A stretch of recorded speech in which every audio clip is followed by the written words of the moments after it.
Très mauvaise interprétation. La loi de Tchani n'est pas taillée sur mesure pour un individu. Non, c'est pour sauver la nation. Tolingi soute tous à la infiltrer, tous à diriger na bateau, ba na passion, ba na rage, ne ba lo ba na français pour na mboka. Un étranger sera là seulement pour na ba intérêt na yé et puis pour na ba intérêt ya mboka na yé. En principe Kagame, mais moi je pense que à commune na souka. Parce que je sais pas, le Congo a existé avant le Rwanda, hein, historiquement parlant. Et moi je pense que il y a un moment que moi je le traite une déclaration à Belgique parce que il a monique à perdre, il est traité d'un fou. L'infiltration parce que dit que Rwandais ba infiltra biso na bandenge ebele. Au niveau armé bazali, politique kolobate, même vous savez même il y a des musiciens rwandais dans ces pays. Ba kota la forme nyos. Vous savez même en France, s'il s'agit de la France, que tu sois opposant, que tu sois de la majorité ou je ne sais pas, bango nyonso ba tika ba casquette na bango ba se mettre ensemble pour de pères et de mères et de terres.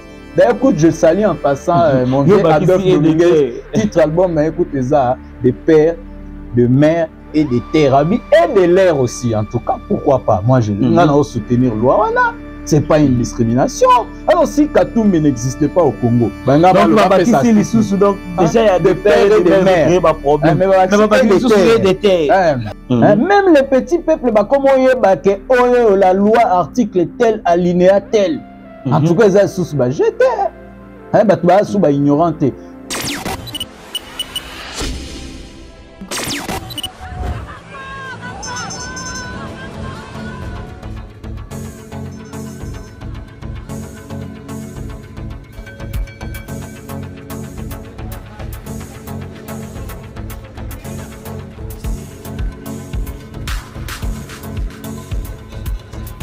Voilà, mesdames, messieurs, encore une fois, bienvenue dans l'émission Nabino, Makanisa Peuple Congolais. En tout cas, encore une fois, merci d'être nombreux connectés sur Ertina Télévision, connectés aussi sur Tiamaloba TV, parce que ce sont les deux chaînes partenaires. Wapi, en tout cas, tous les caca pour informer Bino, couper Sabino, information à temps réel, n'engagez la mission na web Sabino. En tout cas, tous ceux en athée, couper ça, mbote na biso na batu. Oh, ils vont soutenir biso de loin, tout comme de près. Donc, voilà, na moni Mike Ndenga, l'ingénieur le plus faible depuis France. En tout cas, merci Nayo, Kansape, Igo Moulabou, donc Ozolanda Biso, Azape fan ya émission Oyo, donc Azape Moulandi Mounene ya émission Oyo depuis Afrique du Sud. En tout cas, Boza et Belé, Bozolanda Biso de partout. Donc, vous continuez toujours pour s'abonner, avant pour continuer. En tout cas, beaucoup de vif ya émission Nabiso. En tout cas, nous aussi vous s'abonner massivement pour que vous ratez et le mon côté actualité à mon côté. Donc déjà félicitations à Martin Bakole Oyo a sa victoire a gagné na KO toujours. Donc tu se rendre compte que c'était $5 000 on a senga qui a pas mbatté tout le monde ba effet nango. Donc prochainement so azongi a sengi li sous $100 000. Donc tout baxelata 50 likolo po azo sala exploit et puis honneur ya mboka na biso. Donc merci na bino nyonso boza déjà connecté à ce moment pour Rolanda biso tozo ya mapo na bino mona mboka Bob Tanga za parolier en même temps analyste politique yende to so na sur enjeu politique ou encore question politique de l'heure. Donc mona mboka Bob Tanga mbote na et puis mbote na bato Rolanda biso mbote na yo ML le grand journaliste mbote na honorable Alain Kwetusukila, président Chico Bofassa, et puis Nabo Sanité Merveille Pemba. En tout cas, Bob Tanga et Sengoli sous yamba na émission oyo to bikité na yo to pesa na kamakanisi pe obimisa kamakanisi oyo sunga ka population pe zo sunga ba dirigeant na biso ya mboka pour que batambisa makamu ndenge longo bani. Voilà, dans l'entrée de jeu vraiment mon mboka moi commentaire par rapport ya victoire ya champion na biso Martin Bakole. En tout cas, commentaire n'engage vraiment on a bois qui va flair na Martin Bakoli. En tout cas, azo défendre toujours drapeau en mboka quoi.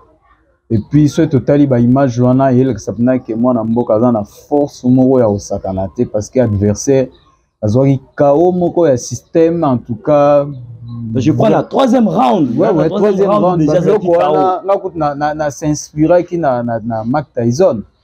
Tyson d'aza comme ça ba cinquième round en tout cas Martin Bakoli Hollande a pénal lignée à Mike Tyson en tout cas Bah chapeau et belé. Mais déjà, tout le monde qui déjà bah rumeur, 100 000 $, pour un combat, combien ça t'es? Aïe, misika mbongo boy na gouvernement et tout. Pourquoi biso ba Congolais tout ça na bagissement moko boy? C'est ça notre pays. Ouais, mais au moins que 100 000 $, on a ezalaki pour un bit more précis. Donc moi je pense que 100 000 $ motivation on a payé et ça que moi na mboka a réfléchi parce que honneur ezaka pour na été à Bundaki na kombo ya drapeau ya RDC. Donc moi je pense que c'est le Congo qui a gagné. C'est le Congo qui a gagné. C'est le Congo qui a gagné. Et puis toi si adversaire moko talaraka donc, oui, Azaki adversaire, oui, Azaki peut moindre été. Oui, Azaki vraiment moindre été, en tout cas. Donc, en tout cas, toujours dans le solo, la biso, tout le monde bouilli, tout ça, dans bateau, bazo bêta, étranger bouilli. Mais un petit pays comme le Rwanda vient pour nous défier. Déclaration, il y a Paul Kagame qui non, ça a besoin de m'abeler. Est-ce que le bloc Rwanda déjà signe au thé que le Rwanda mon quitté sous sakalane la moto. Non mais oui, c'est ça en principe Kagame, moi je pense que à commune Nasuka. Parce que je sais pas, le Congo a existé avant le Rwanda, hein, historiquement parlant. Moi je pense que il y a un moment que moi je le traite une déclaration à Belgique parce que la monnaie qui a perdre, il est traité d'un fou. Le Congo a existé avant le Rwanda. C'est aux Congolais d'ailleurs de réclamer leur terre. C'est pas aux Rwandais de réclamer leur terre ici au Congo. Donc il a fait juste le contraire, l'inverse. Donc nous on veut réclamer le Rwanda et qu'on mais oui. Bon, les lots ndenge traça déjà, on ne peut plus le faire, mais c'est ce qui a l'ingalo histoire en principe, c'est aux Congolais de réclamer leur terre, c'est pas aux Rwandais. Parce que le Congo a existé avant le Rwanda. Donc, parce que tout le monde a qui carte d'Afrique il y a 1914, on n'a pas retrouvé le Rwanda dans la carte d'Afrique. Oui, le Rwanda est venu après. Vraiment, le Rwanda est venu après. Donc moi je pense que le Rwandais, je sais pas, ils ont signe à fin. Ils ont signe à fin. Moi je pense que Kagame. Donc signe à fin à Kagame. Mais ça, ils ont accepté que le président actuel en tout cas a coincé vraiment. Parce que comme Moutou a commis agité, Moutou a lingi a moni à perdre objectif. Alors, à comment simba ba point moko boy pour aimer même yo pe binono sobo ko ene longo bo perdre raison. Nous biso to pense biso to moni que diplomatie à RDC par rapport à Rwanda to continuer nango jusqu'à ce que ba ozala coincer jusqu'à ce que en tout cas guerre aussi là est. Moi je crois que guerre aussi là na évité ML. Yo croyons nango te. Bon, bien aussi la seule chose à déterminer, et puis s'il y a du sérieux, biso armé na biso za infiltré. Oui, mais c'est ça l'infiltration parce que ebi que ba Rwandais ba infiltra biso na bandenge ebele. Au niveau armé bazali politique kolobate, même vous savez même il y a des musiciens rwandais dans ces pays, ba kota la forme sanctionné par la communauté internationale. Si on nous a sanctionné plusieurs fois, pourquoi pas le Rwanda? Pourquoi pas sanctionner aussi Kagame? Moi, je pense que c'est le temps maintenant que la communauté internationale doit sanctionner le Rwanda, doit même aussi sanctionner M. Kagame. Et dans ce cas, nous, à notre niveau, qu'est-ce que nous devons faire? Est-ce qu'il faut bisonder comme la communauté internationale ou bien qu'on laisse faire la communauté internationale la volonté ou bisonder photos? Non, moi, je pense qu'on doit booster les choses, mais d'une manière pacifique. D'une manière démocratique. On doit booster. Et puis, Kagame ne doit pas faire partie quand même d'un dirigeant Union africaine. Il ne le mérite pas. Il ne le mérite pas. Il est irresponsable. Mais déjà, tant que il était ma force régionale, qui peut nous soutenir, pour nous éradiquer M23. Parmi les forces régionales, il y avait aussi la force, il y a Rwanda. Oh, il fallait qu'il puisse bien que Bissoto Boyaki. N'est-ce pas que non, c'était nous piéger? C'était, oui, c'était. La force régionale, on a pu nous devant. Oui, en tout cas, oui. La force régionale, on a en tout cas, Baza Bassi. Et bon, Bassispe, Baza, en tout cas, moi je pense que le comité Tangoba Congo Photo Fumolami Soumakasi. Parce que, et comme Maramboka, tout ce qui a tendance politique, oh, moi je suis de ceci, moi je suis. On est à mon le RDC, pourquoi? Parce que entre nous-mêmes, toi, on a l'isangate. Hein? Vous savez, même en France, s'il s'agit de la France, que tu sois opposant, que tu sois de la majorité ou je ne sais pas, bango nyonso batika ba casquette na bango ba se mettre ensemble pour la mboka. Mais c'est pas ce que nous voyons au Congo. Quand Kagame fait des genres de déclarations, oh parce que, non. Parce que quoi? Moi, je pense que la diplomatie, la politique actuelle est coincée à un point que, un des gars dans l'introduction, au moins, ce moutou a commis perdant. Alinga akutubi, ils ont une idéologie à Satan, et a chité, donc le Rwanda veut nous pousser peut-être à commettre des actions, ou soit des crimes, ou soit à poser des actions discriminatoires pour un jour. Vous voyez les Congolais, à créer peut-être. Il y a des Rwandais qui vivent ici. Maintenant, quand un président, tu déclares ça officiellement, mais tu mets peut-être des ressortissants rwandais qui vivent en RDC en danger. Ils sont en danger. Donc c'est un piège. Mais c'est un piège parce qu'en disant cela, on va se révolter. Et après se révolter, on va peut-être aller piller les Rwandais qui sont ici. On doit peut-être... Parce que ça déjà n'a pas eu on doit peut-être les rosser. Moi, je pense que c'est un piège. De la République a déclaré qu'il y a un guerre parce que non, mais nous sommes une république démocratique. Moi, je pense que tant qu'il y a toujours avoir la démocratie. Moi, je pense que c'est une façon de bien trop. Parce que l'opposition, non. Moi, j'attendais opposant la marche. Passer à la marche parce que après avoir déclaré, car j'ai vu directement la déclaration de Patrick Mouyaya, mais les côtés de l'opposition, jusque-là, rien. Rien. En tout cas, moi, pourquoi ils sont là? Opposition veut aussi dire ne pas partager la même opinion que l'autre, mais comme on dit la mauvaise, soit binemi. On doit se mettre ensemble pour combattre bateau bazo bundisa mboka. Batuango bango mo ba se dévoiler, ba se démasquer comme on a bango ba rwandais, comme on a Kagame. Que tu sois de l'Amuka, que tu sois de l'Union sacrée, biso nyonso photo comme loko moko na mokondia mboka simana e photo muto bundisa bateau.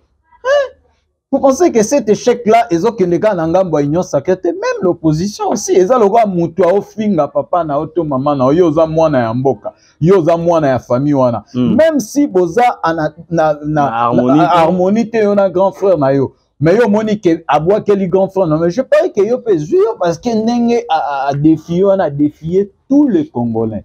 Ba Congolais à Bukavu, ya Goma, ya Norubangi, ya Lubumbashi, donc il y a Bandundundo à défier ba Congolais nyons. Il y a opposition que ce soit union sacrée. Donc quand on peut entendre mission sur tout ça la bloc, mettons-nous ensemble quand il s'agit de la nation. Donc makamako kabwana na minute auto tchangona na part ketenga na za muto ya boyinga na za muto parce que tout mona au même moment ba tunzu bazo sangana na katanga kuna soit disant ba former plateforme ya sika entre autres tout mona ki ba Moïse Katumbi ba Martin Fayulu ba Delice Sanga et autres ba sangani pour que ba créer bloc na bango toujours kaka na mission moko ya koluka ko combattre les pouvoirs en place. Est-ce que le Kwana c'était le moment?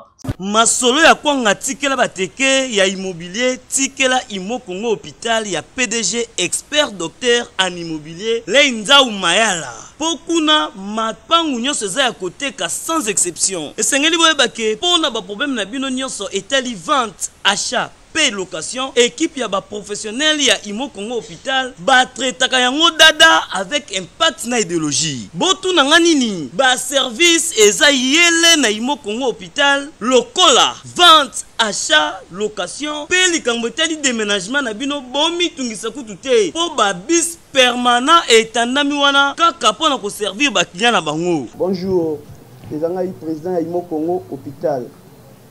Tubé hôpital pour la nini. Donc toute personne ozoluka ndaku ya kofutela to ya kosomba pana biso baza ba maladie en immobilier. Alors nous sommes là pour na traiter cause ba solution. Muto ozoluka villa, concession, terrain vide, même en location ou bien achat. Donc moi et mon équipe nous sommes disponibles pour nos solutions. Faites-nous savoir tous vos besoins immobiliers et nous nous chargerons du reste. Imo Congo nyonso ya côté sans exception. Il m'a pas nyonso ya côté sans exception. Toana route de Matadi, beaucoup d'infirmières, d'infirmières, bazali, bakoyamba bino, bakosala musala comme il faut. Tobengi bino ebele ba maman ba papa, ozala posa champ, vente, location. Toza pour la kopesa bino ba solution ya ebele.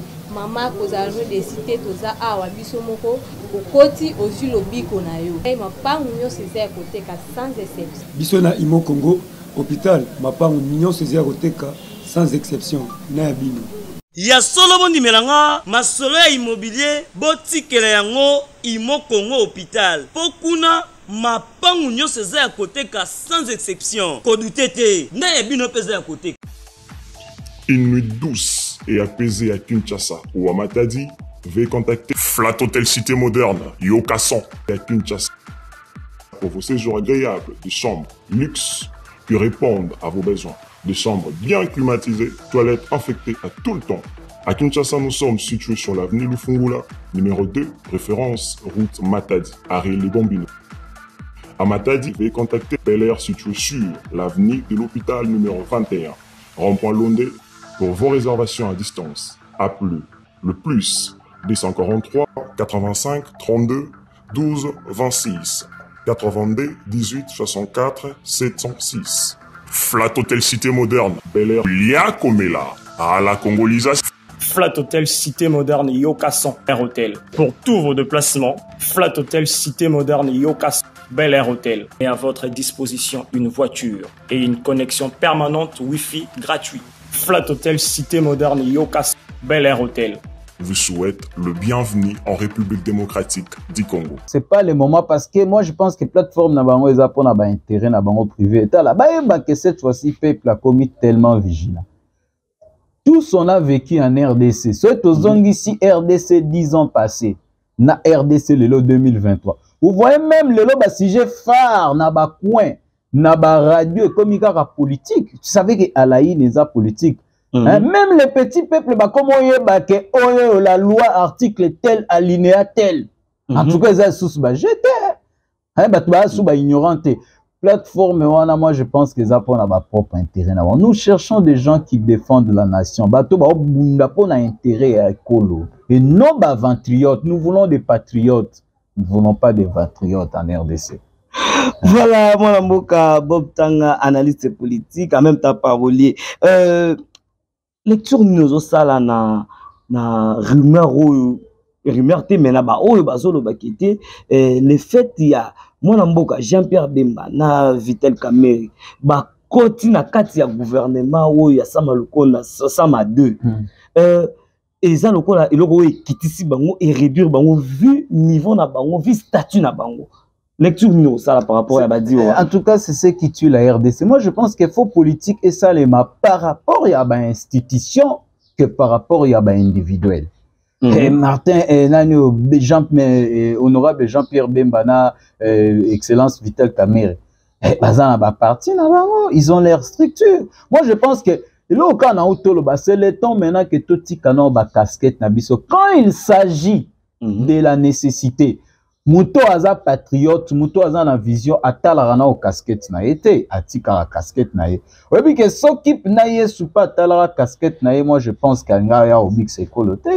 Il était Dieu, atali que pourquoi ba kiti bango? Non, ba o travailler pour na président Félix te ba o travailler pour na intérêt ya RDC. Donc na ba o nyonso bazo kanisa kité, na ndenge ba l'intérêt de la nation. La ministre c'est que ils ont un profil moto et le comment va promettre il travaille pour l'intérêt de la nation congolaise. Moi je pense qu'il n'y a pas de problème. Il n'y a pas de problème. Hein? Il faut tout petit canal ba casquette na biso et kitisi bango non. Et kitisi bango te ba travailler pour na kobimisa mboka na biso na makambo tozo vivre. Yo moko omona lelo. Moi je pense que Vitel Kamerhe c'est un grand bosseur partout à l'écart. So lundi ba témoignage même dans l'Assemblée nationale même tout le même membre de la présidence quand il fut directeur de cabinet c'est un bosseur. Moi je pense que l'économie na biso mutu ya boye en tout cas ont mérité pe asi maintenant l'économie parce que on dit moko méritocratie peut jouer. Moi je pense que le président et le gouvernement Samade tenir compte de la méritocratie. Parce que Bemba aussi pouvait déléguer quelqu'un, soit Kamer, ils ont quand même des cadres dans leur parti. Mais peut-être le facteur de vouloir méritocratie, que non, ça nécessite vraiment la Yomokozwa. Mais ils sont des patriotes, c'est leur intérêt en Boka. Il n'y a pas de problème. Il n'y a pas de problème. Donc, toujours le même ordre d'idée, il y a méritocratie. Méritocratie, on a tout le monde paye dans le sport. Surtout, en tout cas, en tout cas, nomination, parce que aïe sport et puis aza passionné d'abord il y a football Kaboul moi na Kaboul c'est sacrifié beaucoup pour la makambo sport à RDC. Non en tout cas dans ce pays non parce que en dehors de Kaboul moi je voyais peut-être Denis Kambaï. Denis Kambaï il a travaillé aussi bien à ministère sport. Mais en tout cas excellence Kaboul moi na Kaboul. En tout cas, RDC Zassimana, ministère à sport, jeunesse et loi. Nous, le jeune, nous devons soutenir Rio, que ba initiative aux Alaranango. En tout cas, RDC, cette fois-ci. Au moins, il était que nomination na EEP na Marambe Belé, Talaga victoire, il y a Martin déjà. Il a oublié Belé. Donc, Tobando Kenega, des victoires en victoire. En tout cas, la ligne de score, instance, c'est-à-dire catch zongi, boxe zali, karaté, ça pour le lot sur que champion à judo, il y a RDC batuma. Et peut-être tu es bien joueur. En tout cas, tu ligne vraiment na ba judo quoi. Na ba karaté. Oui, nion soana faut et fonctionner pour ça la pena que RDC peut ba yeba ngo ke mboka lingwe na catch. Le lot pe foison mais je crois que na koya ya Kaboul au moins na Kaboul toujours expérer makambo minene vraiment na sport na biso. Voilà, parlons dossier au Yozolo Bisabat, même bah prêtre bah côté Makambo dossier il y a loi Tiani au Yozolo Bisabat, nous sommes na baba comme yoloba à propos il y a dossier Oyo, tout le monde qui même bah prélat bah prêtre pour le bâtiter loi on a ce que l'équipe et pour créer division et pour kabola batou et pour créer instabilité dans Mboka. Lecture nous ça la par rapport. En tout cas, moi je pense que l'oignons se aura toujours la discrimination. Pourquoi on a le bongo? Aujourd'hui, pour devenir sénateur, il faut en a 3 voix à députés provinciaux. Alors, critère sous ce qu'il faut avoir 40 ans. Mais dites-moi, maintenant, il y a des jeunes qui ont peut-être 30 ans, 33 ans, fort dans la politique, aspirer comme sénateur. Âge soke zo kangabango. Pourquoi bazo monango bazo wana y a pas de problème. Il y a pas de problème. Ça se passe partout même dans la Bible so tangi na Deutéronome pour na ba choisir banem sous facteur ni no ane joaki. En tout cas le verset, je crois que dans Lukango na archive nanga. La loi de Tiani, moi je pense qu'il y a à soutenir pour ne pas tomber na ba infiltrer na ba poste clé na mboka pour ba livrer les sous mboka. On a été dirigé dans l'armée avec James Kabarebe, un Rwandais. On a eu des camarades Rukaikara. Aujourd'hui, Mwanga Chuchu. Pourquoi pas pour les lobes Congolais? Tout le monde savait que Mwanga Chuchu était Congolais. Mais aujourd'hui, les lobes, moi, je soutiens la loi des Tchani, de terre et de père et de mère et de terre. D'ailleurs, écoute, je salue en passant mon vieux Adolphe Dominguez, titre album, mais écoute, ça, de père, de mer et de terre et de l'air aussi. En tout cas, pourquoi pas? Moi, je vais soutenir loi. C'est pas une discrimination. Alors, si Katoum n'existait pas au Congo, donc, déjà, il y a des pères et des mères. Il pas de problème. Mais des terres. Voilà, la monnaie il faut des pères et des mères. Oui, des pères et des mères et des terres. Et de l'air aussi, parce que oui, il y a des gens aussi qui naissent dans le sol congolais. Oui. Mais moi, je pense qu'il n'y a pas de problème. Le pays ne doit pas être casé car rapport à Moutoumoko incertain. Qui vous dit que la loi a été taillée sur mesure seulement pour Moïse? Non, c'est faux. Mais qu'est-ce qui fait que Batouba Bakaka malamment comme bazo dirigeanté loi wana qu'ils ont attaqué malamment Moïse? C'est une mauvaise interprétation. Moi, je pense que c'est ça. Très mauvaise interprétation. La loi de Tiani n'est pas taillée sur mesure pour un individu. Non, c'est pour sauver la nation. Tolingi soute tous à la infiltrer, tous à diriger na bateau, na passion, na rage, na français pour na mboka. Un étranger sera là seulement pour na ba intérêt na yé et puis pour na ba intérêt ya mboka na yé. Un étranger sera là seulement pour trahir. pour livrer, pour piller. Nous voulons vraiment être dirigés par des postes clés et pas à des vrais Congolais au bazar, des pères et des mères et des terres aussi. Là, s'il n'y a pas de problème, moi je pense que... Des pères et des mères. En tout cas, je salue aussi Tchani, en tout cas. C'est comme ça, c'est ça le rôle d'un député. Les députés sont là pour voter les lois, sont là pour parler par rapport à leur contrée, ils sont là pour contrôler les entreprises publiques. Maintenant, quand un député amène une loi, ça pose... Mais il fait son travail. Il est payé pour ça. Voilà, honorable Etienne Kouloulou. Voilà. Vous ça est vraiment donc... C'est courage l'un des deux. Courage pourquoi pas? Maintenant, un Congolais. Maintenant, nous voulons toujours avoir des députés au bazar en Assemblée nationale qui sont pour, qui sont contre. Et puis, au bénéficier, non. Ils doivent aussi travailler. Ça prouve qu'il y a des députés qui travaillent. Il fait son travail et puis on doit apprécier. Et puis, si ça passe, ça doit passer. Moi, je les soutiens d'ailleurs. À 80%, pour ne pas dire à 100%, pour ne pas exagérer. Voilà, donc c'est l'annonce de l'émission. Comme un point là, un peu trop alléchant, ça y a une suspension à DG à SNEL. Tu as vu bien, c'est un problème que nous rencontrons ici. En RDC, problème, il y a courant, problème d'électricité dans la RDC, SNEL.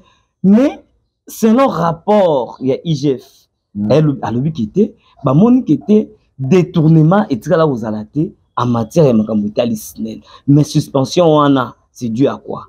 Bon, selon rapport à IGF, voilà, détournement et tout par rapport à la nomination, il y a des jeux actuels qui est suspendu.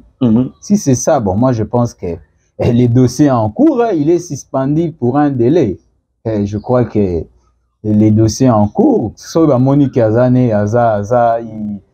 il sort la tête haute. Sera réhabilité de ses fonctions. Alors, la difficulté au tout cas dans la SNEL, ils ont vraiment base dans est-ce que ils ont DG ou bien les problèmes ils ont peut-être dans le niveau de ces DG dans informé. Moi je pense que SNEL en tout cas système D en tout cas faut pas revoir. Il y a des journaliers dans SNEL on est courant. Moi je vois des journaliers pèse na vendre à côté d'anga pour mona que mutasala comment mutarosa plus de 5 ans journalier. Il faut revoir en principe, il doit déjà être engagé.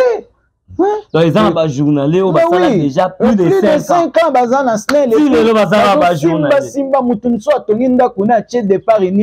Bon, c'est vrai que la loi dit que ce Singebimi déjà balabala l'État. Donc, il y a des associés qui bénéficient. Mais bango, donc, comment ça, lango, donc, so gazane pia kaya kati courant. À créer pas de mon égalité. Donc, en tout cas, il faut pas revoir le système technique dans Bango. Bon, moi, je pense que ils ont un bureau, c'est-à-dire il y a une partie qui gère l'administration, il y a une partie aussi qui gère peut-être côté technique.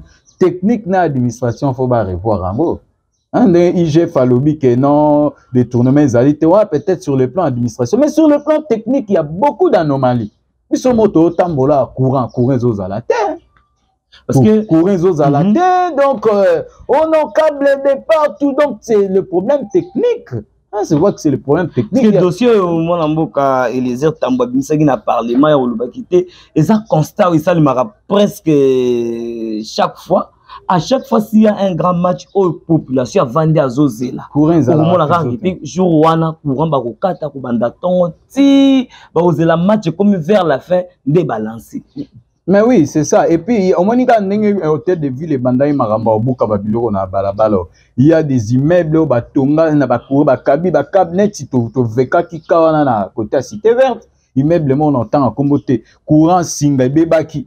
Mais immeuble est tombé derrière Nassia Singa. Donc, comment il faut bakata koto, basala koto. Donc, c'est le problème technique qu'il faut vraiment revoir. Ou carrément, biso pe bazotonga pe, on peut baza une partie. Mais oui, biso mo pe toza une partie à destruction. Yo tongi déjà les colo ya cabine à courant. C'est que c'est là qu'il dit là. Et alimentaka peut-être quartier mo monen. Les lots sont pas nés pour bataler comme problème et comme dossier à soulever. Donc, on a beaucoup d'incompatibilité vraiment pour nous. Vraiment, en tout cas, toujours continue toujours dans mon Bob Tanga Wazali. parolier, en même temps analyste politique, en tout cas avec lui, dès que t'as quand même ma solo, rumeur ou encore problème et dérange la population. N'a prélevé moi point mon juste en passant dossier au mikolo baza ko se plaindre en tout cas banda kulelo population azana passe ndaku au mona kete ezalaki $60 ceux qui mutazaki na kati ya bimi mutu azoya kuna po ya kokota fa kokota ngona $80. Est-ce que eloko wana ezana loi moko tezo o ezolandela makambo ya habitat? C'est ça, en tout cas là, je ne suis pas vraiment informé sur ça, mais le Coran est dérangé. Puis surtout, dans ma garantie. Ma garantie, donc les loyaux garantie 3 mois n'est pas respecté. On dit que l'État, garantie nangai, donc ça est vraiment des ordres. D'une part, responsabilité, ils ont vraiment dans l'État en tout cas, parce que l'État, et puis, le système où qui a chef du quartier, chef de relais, comment tu peux vivre dans un quartier et bien ta chef du quartier et comme on a été chef de riz et biti. En tout cas, l'État faut azonga to sentir même na niveau provincial, na niveau local, na niveau territorial, faut ce qui na l'État zongi na niveau ande tozala kala babilo mususu ozala. C'est que moi crise autorité ça là que les gens font n'importe quoi. Chef du quartier azalaka to ebiete au mona. Mais au moins chef du quartier azalaka na chef de riz azate. Moment na mutu moko il s'autoproclamé na a juste donc désordre l'équipe vraiment. C'est pourquoi la élection na moni il faut tout ça la élection. Oui, ba élection municipale en tout cas chef de c'est très important la hiérarchie à l'état koki to sota kamba la commune. Et puis bato ba sota commune lelo so ngate kanda kunae akende o luka chef du quartier parce que yebi que commune ou soit acheteur qu'il faut information les capins na bureau du quartier. Donc pour na ba intérêt na biso banini to yebi que wana fona luka chef du quartier mais so eza pona maramususu. OK na en tout cas faut autorité à l'été zonga na ba niveau. Vraiment pour finir todo sukana dossier où ya est-ce que réellement na 2023 ba élection ça? Oui, élection ezali quand vous voyez déjà enrôlement Salami. Enrôlement Salami mais na est kuna bitumbezo continuer nan c'est ni pe koto ba difficulté zali est-ce que mbongo ezali est-ce que réellement to kokoma pour que tout ça la élection. Voilà maintenant ça revient à l'État en tout cas c'est l'État qui doit financer la CENI pour élection et ça les mana délai prévu par le calendrier à CENI. En principe le gouvernement n'aura sûr qu'il y aura élection. Est-ce qu'au cas où l'élection c'est limité? Non, moi je pense que l'élection est salema. Peut-être sur le plan logistique ou technique, ça peut poser un problème, mais moi je pense que là ce sont mes analyses personnelles, mais nous souhaitons que l'élection soit un délai prévu par le calendrier à CENI. Mais ce qui élection et que délai on a prévu, il y a les temps réglementaires et les temps aussi arbitraires.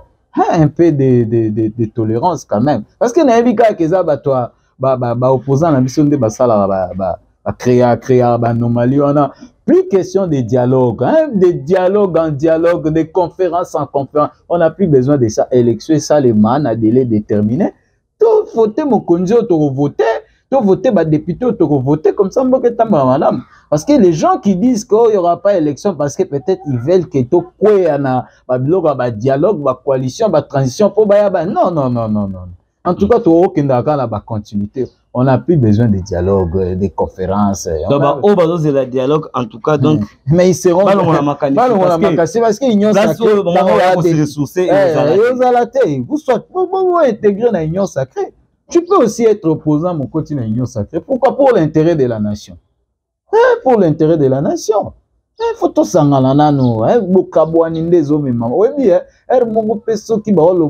avons des dirigeants sans prise à leadership. Non. Et la crise entre bino politiciens. Vous n'arrivez pas à donner l'image na mokili keba mona ke boza soudé boza bloqué. Et ça ndako batu ba mona ka batu ba kabona ba divisa. Pour mongona eza facile. C'est vous peut-être qui donnez aussi l'accès à Batumsuba na RDC. Toujours des contradictions. Et puis, bah, gère la contradiction, on a comme le système de vie na RDC. Même dans ma famille, beaucoup de gens sont dans matanga, bomoni kembongo ezate tocha matanga. Vous êtes des contradictions, on va aller où avec tout sangana bisonyo so sima ya mokonzi ya mboka poto bimisa mboka na biso na ba danger tozana. Ça n'est fini avec cette émission, mesdames, messieurs. Je pense que Bolandi Binomoko, to sola ki li sola lelo, to pesana ki makanisi na mona mboka Bob Tango azali parolier, en même temps analyste politique. Donc je vous dis que non, il est l'un des cadres. Il y a rassemblement des jeunes élites pour la reconstruction nationale. Donc yende to sola ki na yende to kabola na ki makanisi lelo. Donc bobo sanate ko s'abonner massivement en tout cas. Mais le quoi azali parolier to kotika ki ndibulité, a recouper biso moi likanisi moko oyo akotika ngo na biso na bandeko oyo bazolanda biso bayoka kite tozalaki effectivement na Bob les paroliers. Bon, en tout cas l'ICC na opesa faut qu'il ne peut na cadre politique. En tout cas monsieur Kagame, il faut savoir que tu ne peux jamais montrer à un vieux singe comment grimper. Tu ne peux jamais montrer à un vieux singe comment grimper. Il faut faire très attention avec le Congo. Le Congo n'est pas un petit pays. Et le Congo, d'ailleurs, c'est une gâchette. Hein? C'est une gâchette pour l'Afrique centrale. Tout a commencé au Congo. Et donc, Kebana et Loko et Bandaka. Yo qui peut-être biso to volaille déjà. Na niveau Congo, toi, nango biso toi na niveau à aigle.